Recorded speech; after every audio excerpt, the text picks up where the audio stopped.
लोग क्या कहेंगे इसको सोचना बंद करो, क्योंकि लोगों के पास इतना टाइम ही नहीं है कि कुछ कहेंगे। इतना टाइम थोड़ी है आपके लिए, कोई आपको वीआईपी जो आपके लिए कुछ कहेंगे। अरे कुछ नहीं कहेंगे लोग, तुम्हें क्या करना है, यू हैव टू डिसाइड। लोगों के ऊपर मत जाइए। लोगों के अंदर इतना दिमाग होता तो तुम्हारी तरफ देखते भी क्या, वो तुम्हारी तरफ देख रहे हैं मतलब फ्री है, फ्री है इसका मतलब काम नहीं है, काम नहीं मतलब काम धंधे वाला नहीं है, इसलिए भी देख रहा है। तो जो देख रहा है उसकी परवाह मत करो भाई, वो कुछ नहीं कर सकता आपका। और अनिल अंबानी, मुकेश अंबानी अगर कामयाब है तो तुम्हारी तरफ देखेंगे भी नहीं, क्योंकि कामयाब आदमी के पास टाइम भी नहीं होता। ठीक है, आम आदमी की तरह मत रहो। हमें जो करना है, डांस करने की इच्छा होगी तो करनी है, चाहे दुनिया जाए भाड़, हमें करनी, हम करके रहेंगे। साला रात को 2 बजे में नाचने की इच्छा होती तो नाच लेते हैं, गाड़ी के दरवाजे खोलकर गाने चलाकर हाईवे पे नाचना चालू कर रहे हैं। बस एक ही चीज का ध्यान रख रहे हैं कि हमारी वजह से कोई दूसरा डिस्टर्ब ना हो, बस। बाकी कोई रोक नहीं सकता जीवन के अंदर। जो करना है, जिस समय करना है, करके रहेंगे, और उसे ही जिंदगी कहती है। कब तक दुनिया से डर के ये क्या सोचेगा, वो क्या करेगा, वो क्या कहेगा, ये पूरी जिंदगी ऐसे निकाल दोगे आप। ठीक है जी, आज के बाद खुद के मालिक बनना। राइट। तो अब क्या हुआ, जब मुझे ये बात पता चली तो मैंने नौकरी के बाद 12 घंटे की नौकरी के बाद बिजनेस करने की शुरुआत कर। डिसीजन क्या लिया, मैं इस बिजनेस को करूंगा, क्योंकि काउंसलिंग में मैं समझ गया कि क्यों जरूरी है।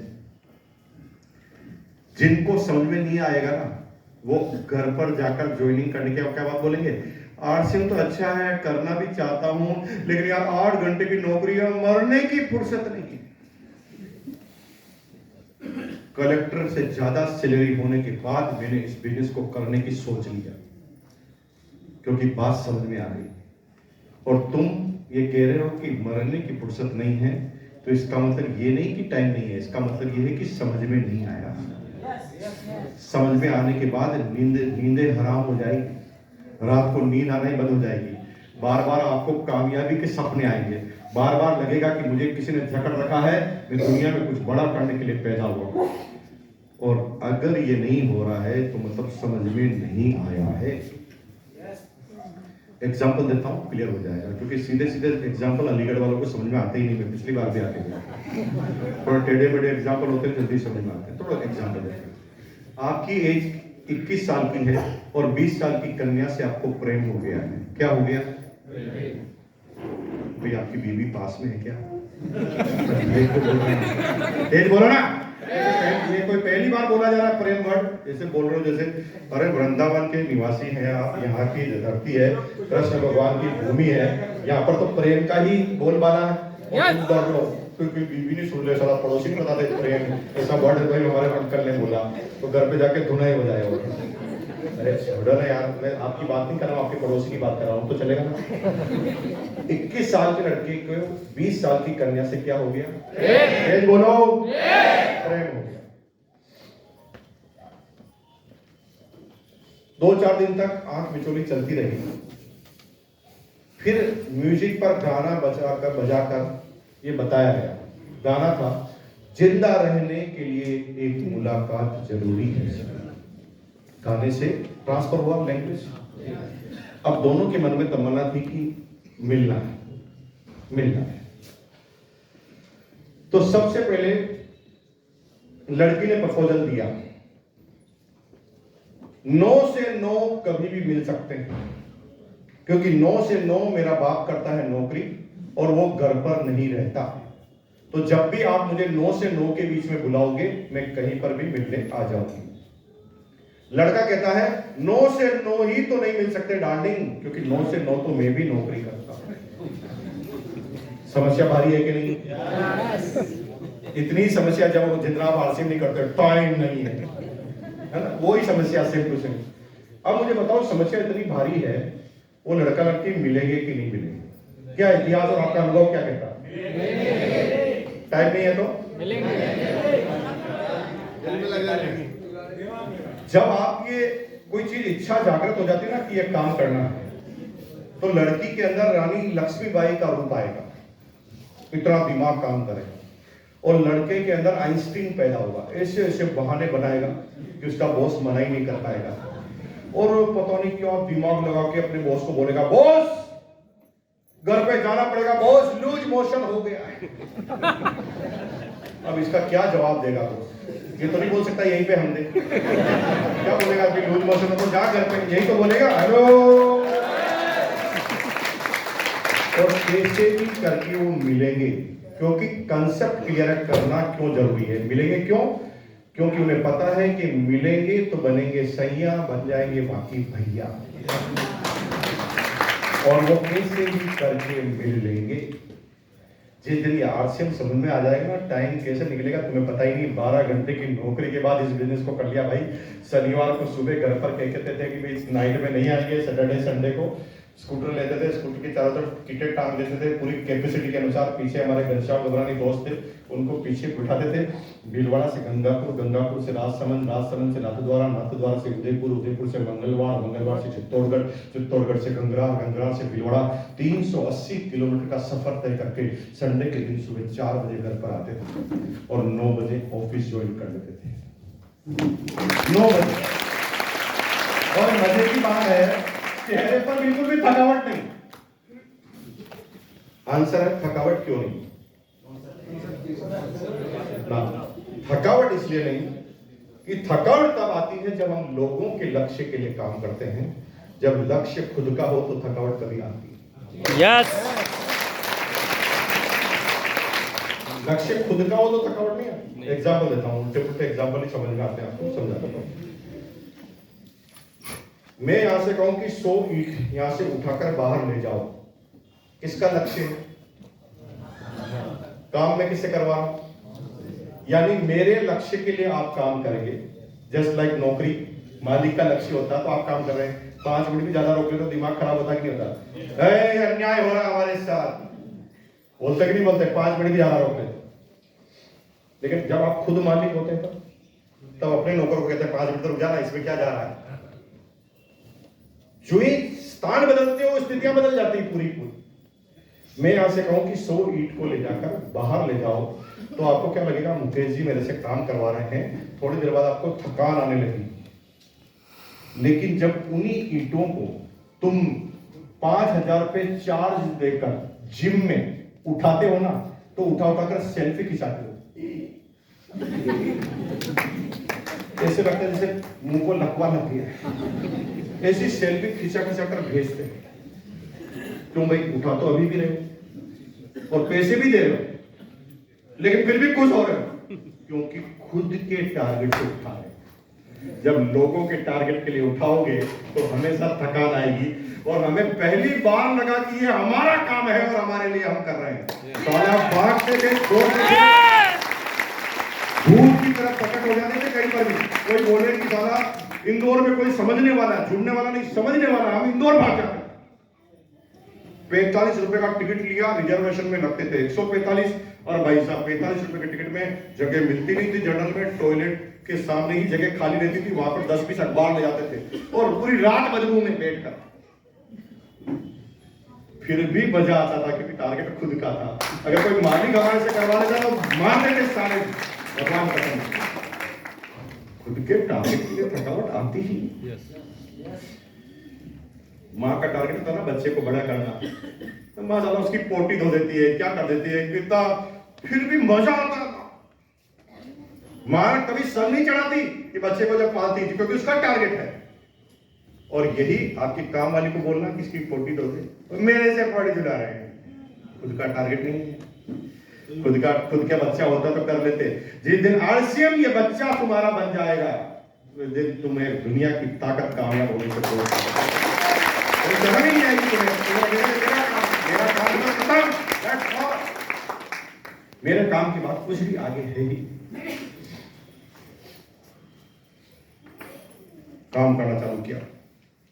I am the first year VoLTE achiever. 4 वोल्टेजर पूरे इंडिया में बने, उसमें से एक में था। पार्ट टाइम स्पेयर टाइम नौकरी के साथ 23,000 रुपए की इनकम एक महीने की। उस जमाने में 23,000 बड़ी इनकम होती थी। 23,000 की इनकम हुई तो अपलाइन ने हमें काउंसलिंग के लिए बुलाया। Counsel with royalty achiever, senior लोगों के साथ काउंसलिंग। हमारी अपलाइन ने हमें बुलाया और अपलाइन ने सबके लिए गिफ्ट लेकर आई थी। सबके लिए, कोई किसी के लिए पर्स, किसी के लिए आरसी में उस समय कपड़े के अलावा कुछ आता नहीं था। तो ऐसे अलग अलग तरह के गिफ्ट लेकर आई, किसी के लिए टाई, किसके लिए क्या। मेरे लिए गिफ्ट लेकर आई किताब। साला किताब, जीवन में किताब ही नहीं पढ़ी, बाकी सब कर लिया। ये मेरे लिए किताब ही लेकर, दिमाग पूरा खराब। मैंने फटाफट किताब को देखा भी नहीं और सीधा बैग में डाल दिया और मनी मन गालियां पकड़ लगा के और कुछ मिला नहीं, डाल दिया अंदर। लेकिन ऑफलाइन के पास कारनामे होते हैं, ऑफलाइन के पास इतनी ताकत होती है कि किस चीज को कितना हाईलाइटेड करना, ऑफलाइन के अंदर क्वालिटी होता है। ऑफलाइन ने क्या बोला, ये क्या किया तूने? मैंने कहा सर किताब है, मुझे पता है, मैं पढ़ लूंगा, रख दिया अंदर। वो तेरी इच्छा, लेकिन तुझे पता है ये किताब कौन सी है? ये जिस दिन किताब तूने पढ़ ली ना, तेरा ही झंडे गढ़ना चालू हो जाएगा, साम्राज्य तेरा ही बनना चालू हो जाएगा।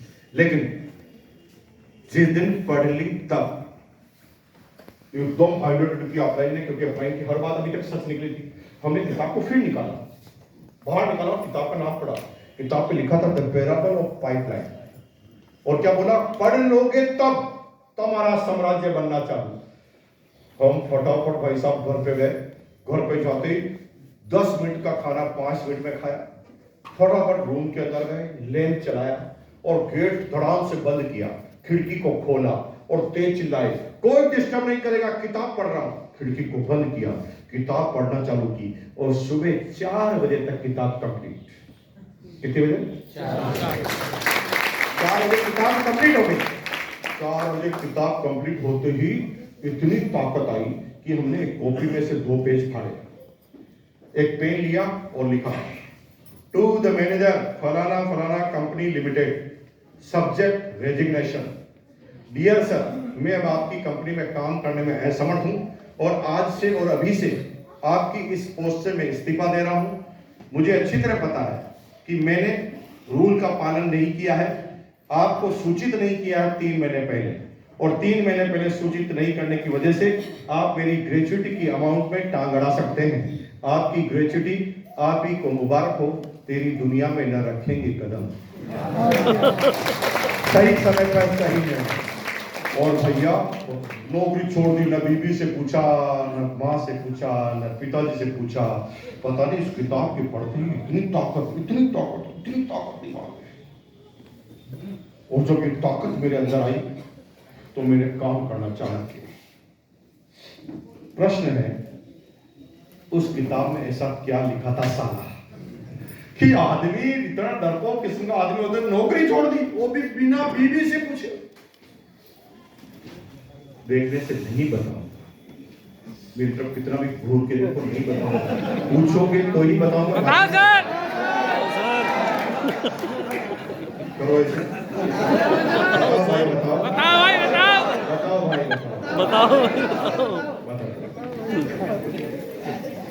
बता दूं? यस।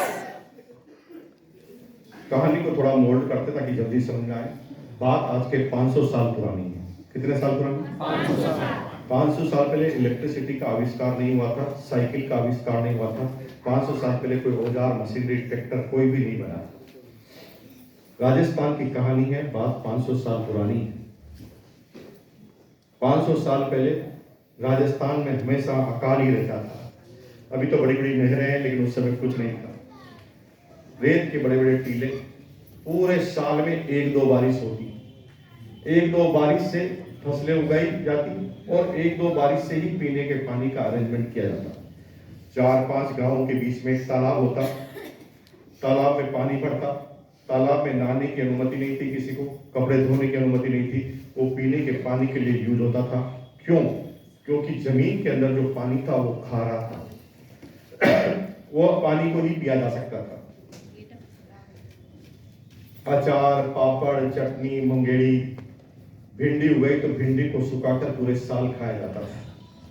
ये राजस्थान के लोगों का कल्चर था, जहां पर कुछ भी नहीं था।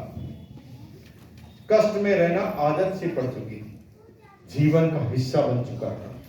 आप कभी भी देखना, किसान के कितने भी आंदोलन होते हैं तो राजस्थान के लोग हिस्सा ही नहीं लेते, क्योंकि ये उनको लगता है कि छोटे से कष्ट से परेशान हो रहे हैं।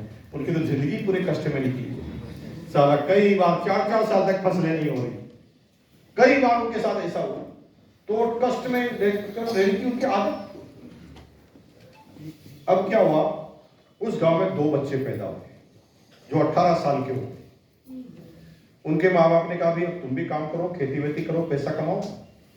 दोनों बच्चों ने क्या सोचा, यार खेती तो सभी करते हैं, लीक से हट के काम करना है, कुछ अलग करना है। कुछ अलग करना यानी किसी समस्या में बिजनेस खोज लेना, किसी समस्या से बिजनेस खोज लेना, दैट इज एंटरप्रेन्योरशिप। एंटरप्रेन्योर जिसे हम कहते हैं, जब हम किसी समस्या में से बिजनेस निकाल लेते हैं, किसी दुनिया की समस्या को हल करके उसमें से बिजनेस भी खोज लेते हैं, उसे एंटरप्रेन्योर कहते हैं।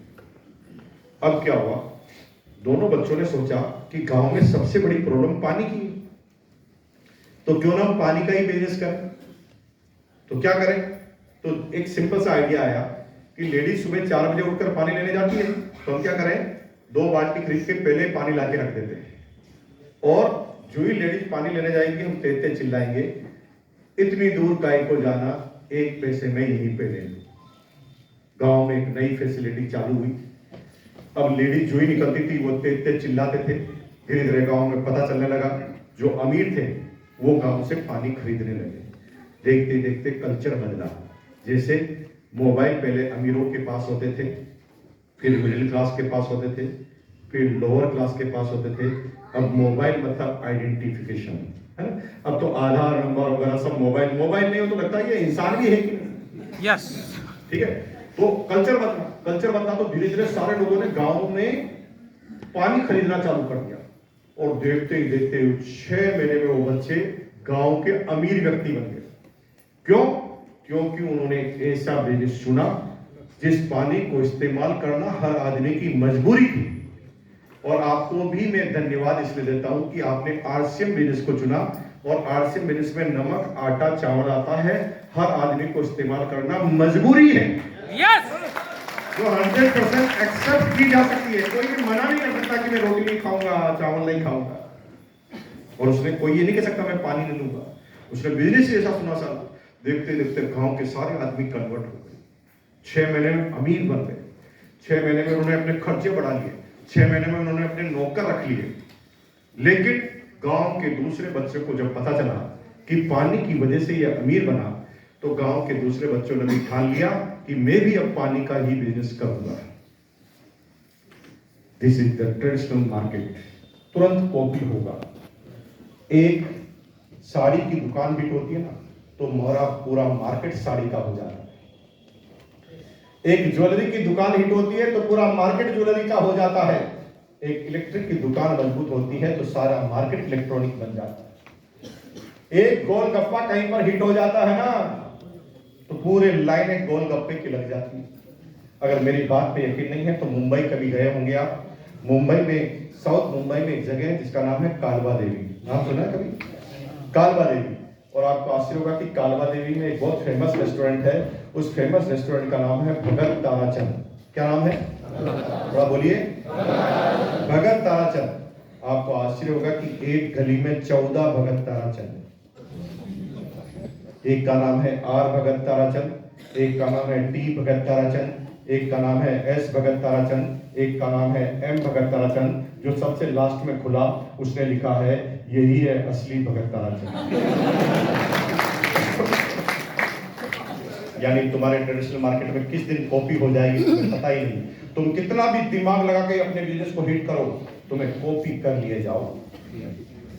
और ऐसे कोई बिजनेस को मत करना जिसे कॉपी किया जा सकता है, क्योंकि वही तुम्हारे अंत की कहानी हो सकती है। और ट्रेडिशनल मार्केट में कोई आदमी पनप इसलिए नहीं पाता क्योंकि जो ही ये हिट होता है पड़ोस में एक दुकान और खुल जाती है और एक कंपटीशन तैयार हो जाता है। देखते ही देखते बिजनेस गिरने लगा, खर्चे बढ़ गए, आमदनी कम होने लगी। तब उसके दिमाग में आया कि अरे बाप रे, ये मैंने क्या कर दिया। साला मेरा दिमाग, मेरा ही आइडिया, और मेरे आइडिया से मैं ही दिवालिया। फिर उसने घर पर जाकर कुछ जीवन के नियम बनाए। पहला नियम, ऐसा कारोबार करना जो 100% लोग जिसका इस्तेमाल करते हो। दूसरा, ऐसा कारोबार करना कि मेरे कारोबार को कोई कॉपी ना कर सके। तीसरा, ऐसा कारोबार करना जिससे मुझे जिंदगी भर किसी के ऊपर निर्भर ही ना होना पड़े। और जब ये कहानी लिखकर उसने सोचना चालू किया तो उसके दिमाग में एक आइडिया आया। ऐसा आइडिया तो ऐसा कई लोगों के दिमाग में आया था, लेकिन किसने एग्जीक्यूट नहीं किया। क्यों नहीं किया? क्योंकि यह आइडिया बड़ा थोड़ा खतरनाक था। उसने क्या सोचा, 5 किलोमीटर दूर जो मीठे पानी की झील है ना, वहां से सीधा पाइपलाइन ही बना देते हैं। गांव तक क्या कर देते हैं? पाइपलाइन बना देते हैं। जो ही उसने ये आइडिया सरपंच को बताया, सरपंच ने कहा, भाई इसको भूत प्रेत का साया लग गया है, इसके झाड़ू से भूत प्रेत हटाओ, ये पागल हो गया है। 5 किलोमीटर कोई पाइपलाइन खोदी जा सकती है? 2 पहाड़ बीच में आते हैं। अरे भाई, कोई इलेक्ट्रिसिटी और कोई ट्रैक्टर थोड़ी है खोद देगा। हाथ से और पहाड़ी से खोदना, वो भी ढलान का मिलान करते हुए 5 किलोमीटर, असंभव। ये दिमाग में जब भी गांव में किसी के आइडिया आया ना, तो उसने क्यों नहीं किया? क्योंकि इसमें बहुत टाइम लगेगा। क्यों नहीं किया? बहुत टाइम लगेगा, इसलिए किसने चालू ही नहीं किया था। ये पहला बच्चा है जिसने कैलकुलेशन की थी। जब आप अपने टारगेट को नोट करते हैं, नोट करके जब डिवाइडेड करते हैं, तो बड़े से बड़े टारगेट आपको आसान होते हुए नजर आएंगे। जब आप रॉयल्टी का टारगेट बनाएं, तो आप नीचे 3 स्टेज बनाकर आप बनाएंगे किसका कितना बिजनेस होगा, तो आपको बड़ा होता हुआ नजर आएगा। लेकिन आप सीधा 1, 15, 3, 50 सोचेंगे तो आपको बहुत बड़ा टारगेट लगेगा। उसने क्या सोचा, 5 किलोमीटर मतलब 5000 मीटर। 5 किलोमीटर मतलब मैं रोज केवल 1 मीटर खोदूंगा। क्या लिखा उसने? इतना संभव है कि नहीं बताओ? तो क्या करता था, 2-4 बाल्टी पानी लाता था, घर का पैसा निकालता था, पैसा इकट्ठा होता था, घर का खर्चा चलाता था, और एक्स्ट्रा टाइम में केवल पाइपलाइन खोदता था। ज्यादा पैसा कमाने के बारे में नहीं सोचता। कुछ लोग क्या करते हैं, टीचर करते हैं, टीचर करने के बाद फिर ट्यूशन करते हैं, ट्यूशन करने के बाद फिर कोचिंग इंस्टीट्यूट में जाते हैं और पूरे टाइम को बर्बाद कर देते हैं। भाई नौकरी चल रही है ना, दुकान चल रही है ना, घर का खर्चा चल रहा है, तो पाइपलाइन बनाओ धीरे धीरे। और वो क्या करता था, रोज अपना पहाड़ा लेकर जाता था और पाइपलाइन खोदने चला जाता। जो ही वो पहाड़ा लेकर जाता, लोग उसके ऊपर हंसते थे, ये खोदेगा पाइपलाइन, तेरा बाप खोद पाया कभी पाइपलाइन? इसी तरह तुम्हारे ऊपर भी हंसते हैं ना, जब तुम ये टाई पहन के बाहर निकलते हो, तो पड़ोसी कहता है, ये आ गया जय आरसीएम। ये कहता रोटी है करूंगा, तेरा बाप बना रोटी। उसके ऊपर भी हंसते थे, तुम्हारे ऊपर भी हंसेंगे। लेकिन कहानी तो एक जैसी है मेरे भाई। उसने खोदना चालू किया, टाक टाक टाक, लोग हंसने लगे। वो खोदता गया, वो लोग हंसने लगे, वो खोदता गया, क्योंकि घर का खर्चा तो वो चला ही रहा। 10 साल बाद कुछ लोग इस काम को क्यों नहीं करते पता है? क्योंकि थोड़ा टाइम लगता है। मैं एक आदमी को प्लान बता रहा था, मैं, और जब प्लान बता रहा था तो उसको बता रहा था रॉयल्टी पे 25,000, टेक्निकल पे 50,000, इसमें इतना, स्टार सफायर बनेगा तो 15-20 लाख। उसने मुझे हाथ ही रोक दिया। उसने बस आगे मत बता। मैंने कहा क्यों? बस यही चाहिए। कितनी? 15-20 लाख। मैंने कहा ले लो। कितना टाइम लगेगा? मैंने कहा यही कोई 10-15 साल। 10-15 साल? 10-15 साल के बाद तो मैं बूढ़ा हो जाऊंगा। 10-15 साल के बाद तो मैं 50 साल का हो जाऊंगा। मैंने कहा तुम कुछ मत कर, तो भी 15 साल के बाद 50 का ही हो जाए। करके हो जा, बिना करे क्या होता है? कुछ भी करेगा तो टाइम तो लगेगा। यस। उसने क्या सोचा, 1 मीटर रोज, टोटल 5000 दिन, 5000 मीटर, 5000 दिन मतलब 14 साल। 14 साल मतलब अभी मैं 20 साल का, 14 साल के बाद 34 का होगा। 34 के बाद 35 साल मुझे और जीना, ठीक है? और उसके बाद पूरा जन्म मेरे बच्चे मेरा ही नाम लेंगे, क्योंकि पाइपलाइन तो मैंने बनाई। तो उसने खोदना चालू किया, खोदते 10 साल में पाइपलाइन कंप्लीट। 10 साल पाइपलाइन कंप्लीट हो गई। तो फिर क्या हुआ? ये आपकी चेयर देना मुझे, इस चेयर को ऊपर लेकर आ जाओ, थोड़ी देर आप इस टेबल पे बैठ जाओ। उसने क्या किया, गांव के चौराहे पर ऐसा एक बोर्ड लगाया और पाइपलाइन पर नल लगा दिया, और गांव के चौराहे पर ऐसी सीट बना दी। सीट पर वो नल पकड़ लेता था, और उसने यहां पर लिखा भाई और बहनों, अब पानी के लिए आपको एक पैसा खर्च करने की जरूरत नहीं है। मेरी कंपनी में खाता खुलवाओ, महीने का 5 पैसे जमा कराओ और अनलिमिटेड पानी ले जाओ। क्या बोला हूं? एक ही दिन में गांव के सारे बच्चे बेरोजगार। This is the traditional business. Mobile आया तो एसटीडी पीसीओ गायब हुए कि नहीं हुए? यस फ्लेक्स मशीन आई तो पेंटर गायब हुए कि नहीं हुए? यस एक टेक्नोलॉजी आती सारा पूरे कारोबार को खत्म कर देती है। यस और यहां पर क्या हुआ? एक टेक्नोलॉजी आई पाइपलाइन की, सारी मेहनत करने वाले खत्म।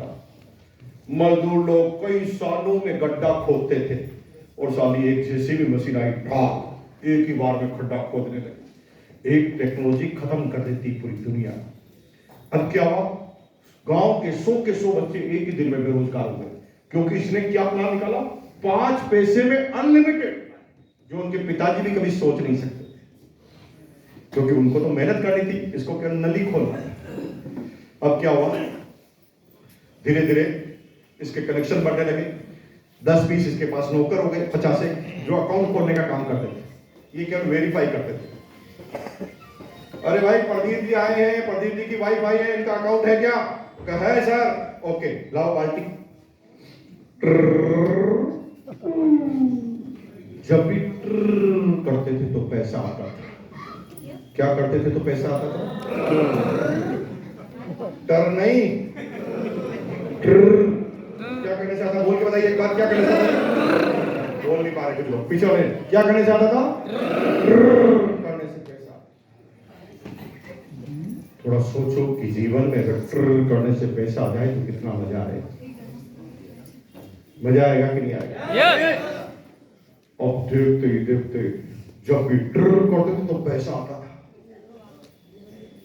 ये आदमी 3 महीने में गांव का सबसे अमीर व्यक्ति, क्योंकि इसने ऐसे कारोबार को चुना जिसका कोई लिमिटेशन ही नहीं था, अनलिमिटेड। क्योंकि पाइपलाइन तो बना दी, एक बार डाउनलाइन बना दी ना, अब क्या रॉयल्टी आने वाली। एक बार इन्होंने बना दी ना पाइपलाइन, अब तो हमेशा करते ही पैसा आना है। देखते ही देखते गांव का सबसे अमीर व्यक्ति, लेकिन 6 महीने में 5 किलो वजन कम हो गया। क्या 6 महीने में कितना वजन कम हो गया? 5 किलो वजन कम हो गया। जब 6 महीने में 5 किलो वजन कम हो गया ना, तो पूछा कि क्यों कम हुआ? तो उसने कहा कि मैं पूरे रात भर ये सोचता हूं कि मैं बूढ़ा हो जाऊंगा तो कौन करेगा। क्या सोचता था? मैं बूढ़ा हो जाऊंगा तो कौन करेगा? तो उसके पड़ोसी ने कहा, बेवकूफ, कौन क्या करेगा? तेरा बच्चा करेगा। बच्चा करेगा मतलब मुझे बच्चे पर निर्भर होना पड़ेगा। मैं ऐसे किसी कारोबार को नहीं करना चाहता जिसमें मेरे पिताजी मेरे ऊपर निर्भर हुए और मैं अपने बच्चे के ऊपर निर्भर हो जाऊं। मुझे ऐसे कोई कारोबार को नहीं करना है। मुझे इस कारोबार से बाहर निकलना है। इसका मुझे तलाश करना है टेक्नोलॉजी। तो उसने दिमाग लगाना चालू किया, क्या करें क्या करें क्या करें। तो उसके दिमाग में आइडिया आया। आइडिया क्या आया? उसने तुरंत बोर्ड चेंज किया। बोर्ड पे लिखा, भाई और बहनों, अब आपको चौराहे पर आकर पानी ले जाने की जरूरत नहीं है। 10 पैसा महीने का जमा कराओ, मेरी मेन पाइपलाइन में से खुद ही अपने घर पे पाइपलाइन ले जाओ और खुद ही देखते पैसे भी लोग भाग देते थे और खुद ही पाइपलाइन जोड़ देते थे।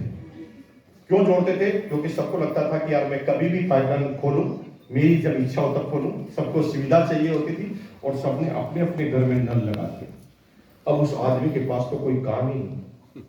पहले तो उसको चौराहे पर बैठना पड़ता था, अब कोई काम ही नहीं। वो तो ऐसे से घूमता रहता, कौन कब ट्र कर दे, उसके घर पे ऑटोमेटिक इनकम आता है। मुकेश कोठारी का यही ट्र कंप्लीट हो गया है।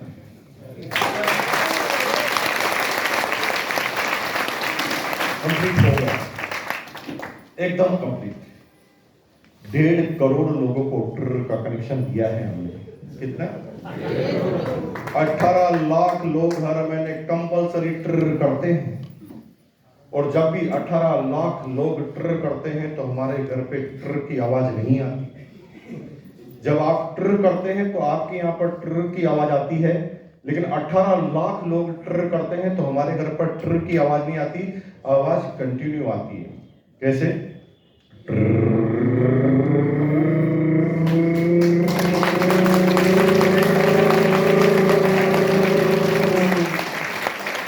कंटिन्यू आती ही रहती है भाई साहब। रात को 2 बजे भी आवाज आती है। कौन कब बिस्किट खाए हमारा ट्र हो जाता है, कौन कहीं नमकीन खाए हमारा ट्र हो जाता है। महीने के एंड में लास्ट डेटों में तो इतना फोर्स बढ़ जाता है कि रुकते नहीं। साला एक बार रिफ्रेश करे सीधा 10 लाख, एक बार रिफ्रेश करे सीधा 10 लाख।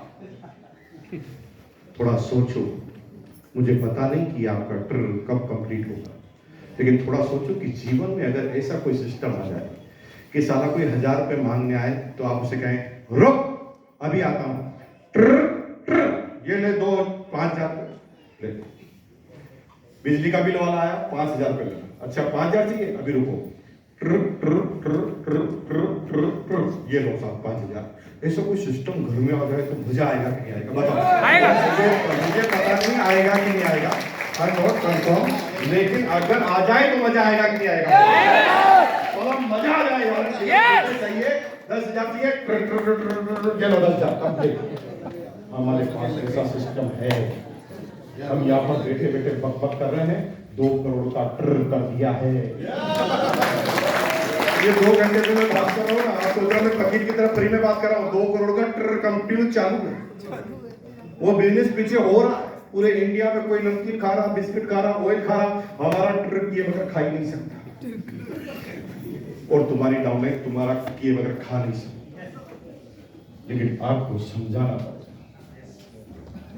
अब जिसको ट्र करना है वो इस सेमिनार में 5 मिनट के लिए बैठे रहे, बाकी 250 रुपए में से ज्यादा बात नहीं हो सकती। 150 रुपए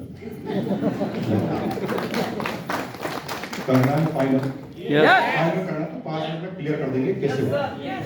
पीछे क्लियर 100% करना है। कोई पड़ोसी पागल कहेगा तो चलेगा? पड़ोसी यूं कहे आ गया चाहे आरसीएम, डरोगे तो नहीं? डरोगे नहीं तो फिर हो जाएगा। क्योंकि दुनिया में कोई भी अनोखा काम करोगे तो लोग हंसेंगे। ऐसा कोई काम करोगे जो तुम्हारे दादाजी ने नहीं किया है तो लोग हंसेंगे। क्योंकि आज के 90 साल पहले कोई आदमी कहता कि लंदन में मैच होगा, अलीगढ़ में दिखाऊंगा, तो तुम्हारे परदादा जी भी ऐसे ही हंसे थे जैसे तुम हंस रहे हो। क्योंकि आप एक ऐसा काम करने जा रहे हैं जो पूरी पृथ्वी पर कभी हुआ नहीं, आपके खानदान में कभी हुआ ही नहीं, तो लोग तो हंसेंगे। क्योंकि ऐसा तो कभी देखा ही नहीं, और कुछ भी देखी नहीं तो लोग हंसेंगे ना भाई, इसमें क्या गलती है? इसका मतलब है जब भी जब किसी के ऊपर हंसा है उसी ने हंसने दो, लोग तो हंसेंगे, उनका काम है हंसना। अरे अगर वो हंसेंगे तो लोग कहेंगे ये इंसान ही नहीं है, इंसान है वो हंसेंगे, हंसने दो उन्हें, हंसना जरूरी। चलो, अगर आपने सोच लिया कि पाइपलाइन बननी है और बनानी है तो 2 चीजों पर फोकस करना। एक है आरसीएम और एक है जय आरसीएम। क्या? रिपीट द पॉइंट, क्या बोला मैंने? एक है आरसीएम, दूसरा है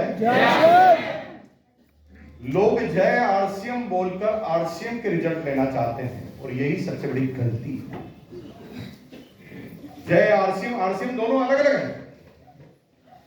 जय आरसीएम मतलब सपोर्टिंग एक्टिविटीज, आरसीएम यानी पीवी की एक्टिविटीज। मीटिंग में आना जय आरसीएम है, बेसिक कोर कोऑर्डिनल को पालन करना जय आरसीएम है, अपलाइन की बात मानना जय आरसीएम है, लोगों की हेल्प करना जय आरसीएम है, पिकअप सेंटर पर जाना हेल्प करना जय आरसीएम है, लोगों से पॉजिटिव बात करना जय आरसीएम है, जिसको भी आए पॉजिटिविटी से सम्मान करना जय आरसीएम है। लेकिन ये काम करने से कभी कोई रोटी पर पहुंचा ही नहीं, कभी नहीं पहुंचा। ऐसा कोई आदमी है जो कहता है सर रोज सुबह से शाम तक जय आरसीएम 50 बार बोलता हूं, रोटी पे पहुंच गया? पिकअप सेंटर पे जाकर जो भी आदमी आता कहता है वेरी गुड जय आरसीएम, कितने रोटी पे पहुंचे? कोई नहीं पहुंचता।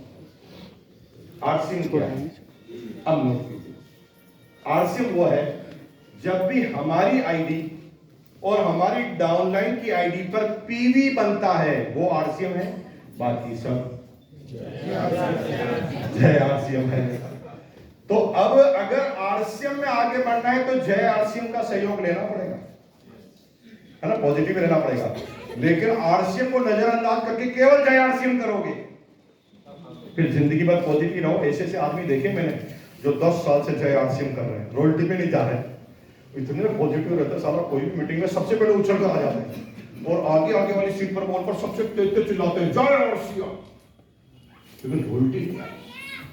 और एक आदमी पीछे बैठकर पीवी बना रहा है, खुद की पीवी, रिटेलिंग की पीवी, यूज करने की पीवी, सेल करने की पीवी, डाउनलाइन की रिटेलिंग, डाउनलाइन की ज्वाइनिंग, खुद के आईडी पे पीवी, डाउनलाइन के आईडी पे पीवी, बीच में बैठकर भी टेक्निकल पर जा रहा है और तुम आगे बैठकर जय आरसीएम, तो भी रोटी नहीं जा। क्या है आरसीएम? किसकी? मेरी आईडी पर, यानी आपकी आईडी पर जब भी पीवी बनेगा वो आरसीएम, और डाउनलाइन की आईडी पर पीवी बनेगा वो भी, बाकी सब जय आरसीएम करना है कि आरसीएम करना है, ये दोनों करना है, दोनों करना है। केवल जय आरसीएम करोगे तो नहीं होगा, और केवल आरसीएम करोगे तो भी इसलिए नहीं होगा क्योंकि बार बार आपको मोटिवेशन की जरूरत पड़ेगी। वो जय आरसीएम से ही आएगा, मीटिंग से ही आएगा, ट्रेनिंग से आएगा, कोर्स से ही आएगा, ऑर्डिनल रूप से भी आएगा।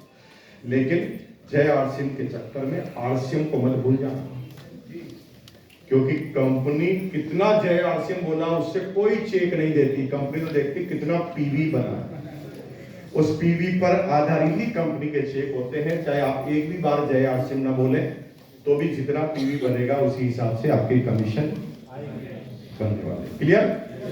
करेंगे आज के बाद पीवी पे काम। पीवी पे काम करना है तो रोज हर महीने मिनिमम नए आदमी को 2500 पीवी बनाना है, और एक आदमी को 6 महीने से ज्यादा हो गया तो 5000 पीवी बनाना। क्या बोला मैंने? Note the point. क्या बोला? नए आदमी 2500, पहले वाले आदमी को पहले दिन 5000 कराने की जरूरत नहीं। कोई करना चाहे अच्छी बात है, लेकिन जरूरी नहीं है। 2000 पीवी करने से क्या होगा? घर में वो अच्छी तरह से प्रोडक्ट इस्तेमाल करेगा तो पॉजिटिव होगा, फिर वो सेल करना चालू करेगा, है ना। तो 2500 पीवी मिनिमम, और 6 महीने हो गए और 5000 पीवी नहीं कर पा रहा है तो वो जय आरसीएम कर रहा है, आरसीएम नहीं कर रहा है। 6 महीने बाद भी वो सेल करना नहीं सीख रहा है प्रोडक्ट को, कुछ न कुछ गड़बड़ है। और फिर कंटिन्यू अंदाज में अगर आप कंटिन्यू इसको बढ़ाते रहेंगे और टीम में यही डुप्लीकेशन करते रहेंगे तो ईच एंड एवरी पर्सन जो आपकी टीम में है वो सब पीवी बनाएंगे, तो उसे डाउनलाइन की पीवी कहते हैं, और खुद रिटेल करके यूज करेंगे उसे खुद की पीवी कहते हैं। और दोनों पीवी को बनाना आपने चालू रखा तो आपका आरसीएम और जय आरसीएम दोनों एक साथ हो जाएगा, नहीं तो केवल जय आरसीएम होगा। और खुश होते रहो, जय आरसीएम, दीवानों की तरह, पागलों की तरह लगे रहो, उससे कोई कमीशन नहीं आए। क्लियर? अभी भीलवाड़ा के अंदर इनॉग्रेशन सेलिब्रेशन का एक फंक्शन हो रहा है, शायद यूपी वालों की डेट 11 है ना। अब ऐसा ऑफर जिसमें पहली बार मुझे लगा कि तिलोकी छावड़ा में दिमाग ही नहीं, बिल्कुल दिमाग नहीं, कोई ज्ञान नहीं लगाया। 5000 के पीवी पर कितने फायदे हैं थोड़ा देखो तो सही। अगर खोपड़ी थोड़ी सी भी सही है ना भाई साहब, पागल हो जाओगे आप। 5000 की पीवी पर क्या क्या हो रहा है? पहला, खुद का कमीशन आ रहा है, डायमंड क्लब हो रहा है, 5000 पे पीवी पे न्यूट्रीचार्ज का बेनिफिट अलग, गामा ओरिजिनल का बेनिफिट अलग, हरीश संजीवनी का बेनिफिट अलग, गुड डॉट का बेनिफिट अलग। 5000 के पीवी पर कंपनी पर जाने का मौका, पूरे प्लांट को देखने का मौका। 5000 पीवी पर आपको टीसी छावड़ा जी से मिलने का मौका। 1 लाख रुपए दे दे एक आदमी, एक मिलना हो एक दिन, एक 5000 के, वो भी घर का माल खरीद कर बचत करके। 5000 पीवी, अभी जिसका 5000 नहीं हुआ 2 महीने तक, वो एक साथ 15000 करेगा तो भी चलेगा, लेकिन उसके ऊपर 2500 पर एक कूपन, साली किस्मत भी चमकाने का मौका। कार भी आ सकती है, मैं मानता हूं सबके नहीं आएगी कार, क्योंकि एक सीजन में एक के ही कार खुलेगी, ये भी कंफर्म है। एक के सीजन में अगर एक के ही कार खुलेगी तो किस्मत होगी तो ही खुलेगी, लेकिन किस्मत भी तो उसी की खुलेगी जो टिकट लेगा। ए भाई, एक आदमी भगवान की बहुत पूजा कर रहा था, भगवान खुश हो गए। भगवान ने कहा कि चलो तथास्तु बोल। तो उसने कहा भगवान 1 करोड़ की लॉटरी खुलवा दे। 6 साल तक खुली नहीं। वो फिर भगवान के पास गया। भगवान कैसे आदमी हुआ, वादा करके मुकर गए। वो कहा भगवान कहते मैं खोलने के लिए तैयार हूं, तो टिकट तो खरीद। अब टिकट ही नहीं खरीदा तो 1 करोड़ की लॉटरी भगवान कैसे बुला सकते हैं बताओ? टिकट तो तुम्हें लेना पड़ेगा। यानी आपको खुद को करना पड़ेगा। यानी लॉटरी भी खुल सकती है, पीवी बन सकता, कमीशन भी आ सकता, डायमंड क्लब भी आ सकता, न्यूट्री चार्ज का भी बेनिफिट है, गुड डॉट का भी बेनिफिट है, हरी संजय का बेनिफिट, भिलवाड़ा में मिलाने का बेनिफिट, टीसी छावड़ा जी का मिलने का बेनिफिट, और आपको स्नैक भोज में निमंत्रण करता है और वहाँ पर पूरे दिन पर रहने खाने का खर्चा आपको नहीं करना है, ये कंपनी की तरफ से। और मजे की बात है, इंडिया के सारे कोर और राइजिंग लीडर से मिलने का एक साथ मौका, कंपनी के पूरे प्लांट को देखने का मौका, और कंपनी के सारी पॉजिटिविटी इंडिया के लीडर वोल्टेज और टेक्नोलॉजी और एक जगह पर मिलेंगे। और फिर भी अगर ये बात हमें नहीं समझ में आती